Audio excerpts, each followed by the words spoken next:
প্রথমে তেল দিয়েছি, তারপরে 5 ফোড়ন দিয়েছি, টমেটোটা ঢেলে দিলাম, এবার এটাকে ভাজবো।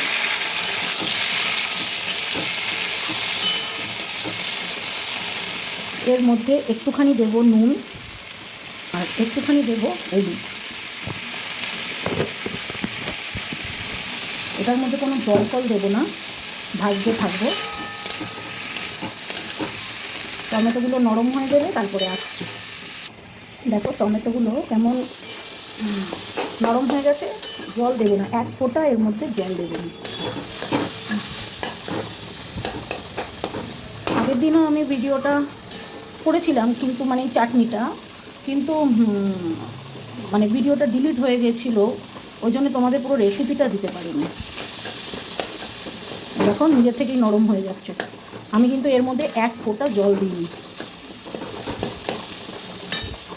এইখানে যেটা দেবো হলো, এটা হলো আমসত্ত্ব আর এটা হলো খেজুর, এই দুটো দেবো। আর দেবো হলো দেবো হলো একটু কাজু আর একটু কিশমিশ। ব্যাস এই কটা জিনিস দেবো। একটু এটা নরম হয়নি, বুঝেছো? নরম হচ্ছে। 1 ফোঁটা জল দেবে না, খুব ভালো হয়, একদম মানে বিয়েবাড়ির মতন চাটনিটা হয়। এটা হলো মিক্সড চাটনি, টমেটো, সব ড্রাই ফ্রুটস, খেজুর, আমসত্ত্ব সব দিয়ে একটা মিক্সড চাটনি। পুরো মানে এটা আমার হাতে সবাই খেতে ভালোবাসে, ওই জন্য মা বললো তোরা আজকে কর, আগের দিনেরটা খুব ভালো খেয়েছে, ওই জন্যে। আসছি, দাঁড়াও। আমি এর মধ্যে মিষ্টি দিয়ে দিয়েছি। তোমরা মিষ্টিটা দেবে মানে নিজেদের স্বাদ অনুযায়ী, মানে কতটা মিষ্টি খাবে সেই অনুযায়ী তোমরা মিষ্টিটা দেবে। হ্যাঁ, আমি এর মধ্যে চিনিটা দিয়েছি। কেউ বেশি মিষ্টি খায়, কেউ একটু কম মিষ্টি খায়, তো সেই জন্য কম মিষ্টি চাটনিটা হলে, খুব কম মিষ্টি হলে সেটা আবার অতটা ভালো লাগে না, একটু মিডিয়াম মিষ্টিটা হলে ঠিক আছে। দেখো আমি কিন্তু জল ছাড়াই এটা করলাম, জল দিয়ে দিলে না পানসা হয়, বুঝেছো? কারণ চিনি থেকে তো জল বেরোবেই, ওই জন্য চিনি দিয়ে দিয়েছি আমি। চিনি দিয়ে আবার একটু ইয়ে করে নিলাম। ড্রাই ফ্রুটস ছিল সব আমি দিয়ে দেবো, সব ড্রাই ফ্রুটসগুলো আমি দিয়ে দিয়েছি।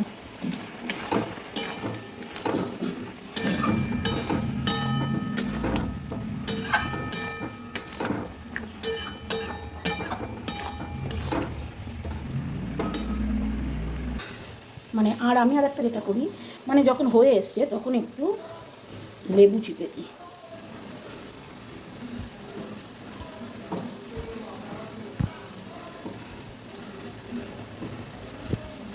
এতে কি হয়, লেবুটা চিপে দিলে মানে ভীষণ ভালো লাগে খেতে, টেস্টটা একটু অন্য ধরনের আসে। দেখেছো কালারটা কি সুন্দর এসছে। তো আমার চাটনি রেডি। এটাই একটু আর একটু শুকিয়ে নেব, যাতে ওই একটু খেজুর, একটু আমসত্ত্ব আর কাজু কিশমিশ এগুলো যাতে অল্প অল্প সিদ্ধ হয়ে যায়, তাহলে ভালো লাগবে খেতে এর মধ্যে মিশে গেলে। তো আমার চাটনি রেডি। তোমরাও এরকমভাবে একবার করে দেখো, কেমন লাগে অতি অবশ্যই জানিও। আর লাইক কমেন্ট শেয়ার করতে ভুলো না। যদি আরও রেসিপি দেখতে চাও, তোমরা কি রেসিপি দেখতে চাও সেটা কমেন্ট বক্সে জানিও, আমি চেষ্টা করব সেটা করে দেখানোর।